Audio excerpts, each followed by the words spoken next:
Warning, if you can read this you are in range of the Anomaly. By Redditor Midwestern Gothica. I just wanted to explore the local wetlands. How in the hell was I supposed to know that the strange half-rested sign was for Real? There wasn't even a fence around the fucking place, for Christ's sake. Okay, sure, maybe I knew it was government-leased land for some vague environmental research. And maybe I had heard more than a few local boogeyman tales about the area. Maybe a part of me that was larger than I'd care to admit had wanted to find something out here. I think something found me instead. The local legend that had ended up reeling my inquisitive mind in was, as it turned out, less of a legend and more of a good old-fashioned modern conspiracy. While there were of course the more traditional tales of bog witches and skinwalkers, the prevailing theory amongst some of the more level-minded folk was concerning that very same government research site that had popped up just a few months back. Of course, I can't really blame folk. After all, the site came about right around the time that the birds had started dying, crops started wilting, and most recently a couple of people had gone missing. Dave, the owner and full-time bartender of the Rambling Goose, was certain that those government boys were up to one of two things. Either A, they were doing all sorts of weird science experiments on the water supply to see how it affected the wildlife and surrounding farmland, or B, that they were actively trying to contain some sort of chemical mess at the expense of the town's residents. Sophie was more of a traditionalist.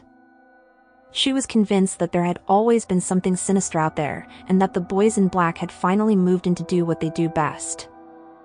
I wasn't sure if that was something I should or shouldn't have expected out of the peppy youth group minister. Fuller was the local VFW quartermaster and the proponent of the theory that, despite his animated approach of relaying it, was the one by which I was most compelled. Government freakers, the old vet would shout at anyone within earshot. They's breeding themselves some government freakers to sneak in our homes and fuck with our minds. Unlike the rest of the patrons that Friday evening, I decided to finally take Fuller's bait. Government what now's doing, what now? I asked. Fuller swung his head at me so violently that for a second I thought he'd break his neck. Let me spell it out for you, kid, he said, seeming enthralled that someone he had hooked someone. Washington wants us nice and placated, right? Want us all fearful and ready to kowtow to kindly Uncle Sam so we keep giving all our worthless cash to his military-industrial complex? I slowly nodded. For once the coot was making half a lick of sense. Fuller matched my nodding, talking lower and more cohesively now that he knew he was being heard. Well, they know Middle America won't stand for it. Never have. My old man taught me that years back when he stood up for his fellows at Blair Mountain, he said with a proud look. So, and they's been doing this sort of thing everywhere recently, mind you. They set up shop in each county seat, rile up whatever interdimensional shit they can. Government freakers. Then, they set to terrorizing our communities till we're all so scared we end up fighting each other and begging for more and more government help. I didn't believe half of what Fuller was saying, but it sounded halfway more believable than the sum of all of the other crackpot theories floating around town. Plus, the timing of the whole Birds Crops hikers mystery and the arrival of the facility with its as-yet unseen staff had already piqued my curiosity. Regardless of the truth of the matter, I wanted to check it out for myself. So the next evening, instead of posting up at my usual bar stool, I packed a bag of supplies, my mag light, and threw on my darkest clothes with the intent of doing just that. A nagging part of me wanted to also slap my trusted Ruger security on my hip, but I figured if I did get caught trespassing on federal land it would likely go smoother if I was unarmed. Shit, but if that didn't turn out to be my second biggest mistake of the night. It was nearing midnight by the time I reached the wetlands just outside of town and found a spot well enough away from the shack-like research station to sneak in. I may have been a fool, but I was a clever fool and took a few moments to scope out both the station and the general area. Not a damn peep of man nor beast, I pondered, beginning my stealthy trek. Just about 10 minutes in, I saw the signpost, almost as if it had just popped into existence. Weird. Didn't see that a second ago. Chalking that little oddity up to a trick of the dark, I turned on the red low-light beam on my mag light to read the thing. In bold white letters on a field of deep beige, the metal post read, "Warning, if you can read this, you are in range of the anomaly." Anomaly? I whispered to the darkness. Y'all, pro tip for nighttime activities of any sort, especially the outdoor variety, do not whisper to the darkness. Sometimes, like that night, the dark answers back. No sooner had I loosed the words than a crack of lightning-esque energy exploded in a cobalt burst just a few feet ahead of me. I fell back at the sudden electrical blast, rubbing my pained eyes. I almost wish it had blinded me. Where the strange electricity had discharged there stood something comprised of such a voidal obsidian that it appeared to swallow even Luna's brilliant rays. The shadow was roughly humanoid in shape, but oh god, it was just so wrong. The shadow figure's limbs were all bent horribly backward, its hands and feet wickedly misshapen.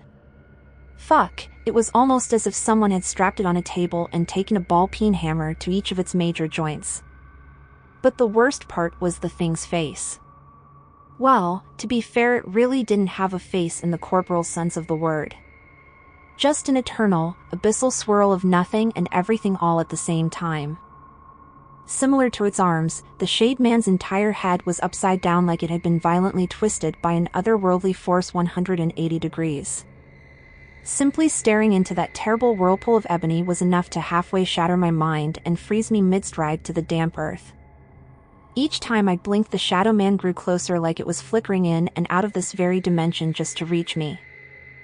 I was trying with every fiber of my being to will my legs to unglue themselves from the marshy ground, but I could barely suck the damp air in and out to breathe, much less make an attempt at escape.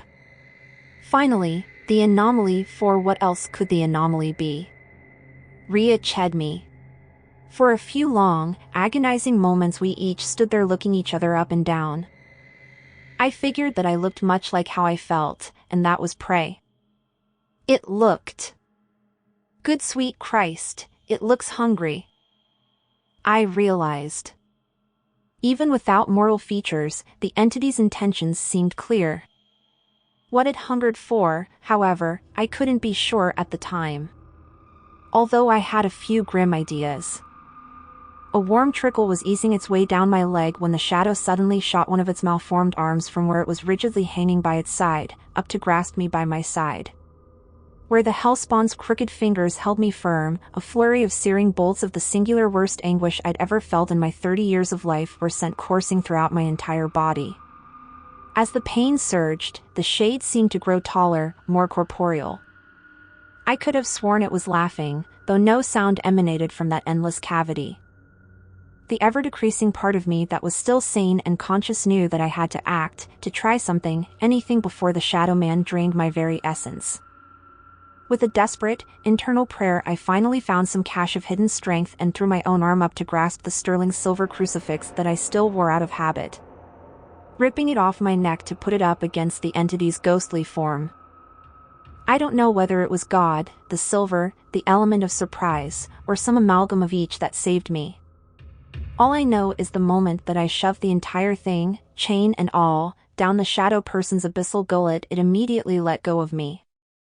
As soon as it did, the screaming pain mercifully ceased and my mind returned to me. A thunderous rumble quaked the entire area as my willpower finally returned in full. I tore off through the marsh, not daring even a glance behind me.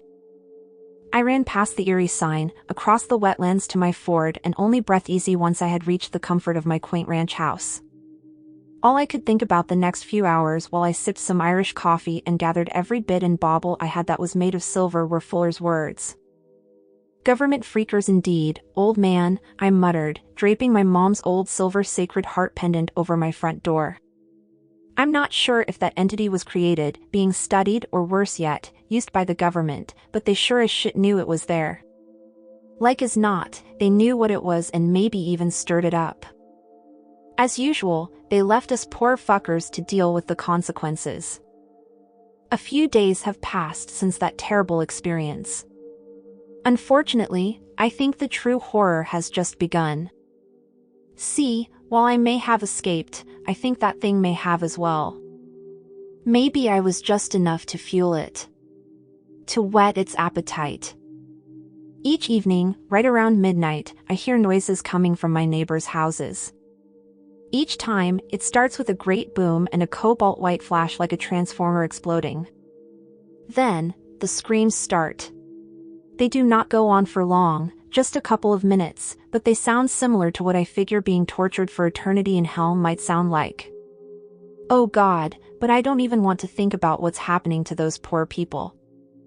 Each morning I wake up to fewer and fewer neighbors.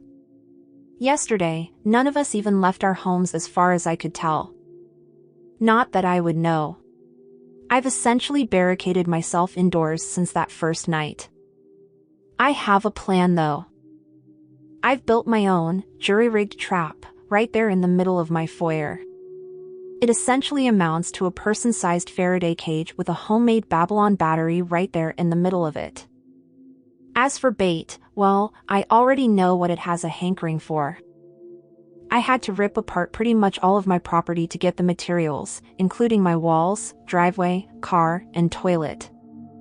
I don't even know if it'll work. But damn it, I started this whole thing. I have to try to fix it before more people die. Before that hateful shadow feeds more. Before it grows strong enough to wreak whatever godforsaken plans that I'm sure it has in store for the world.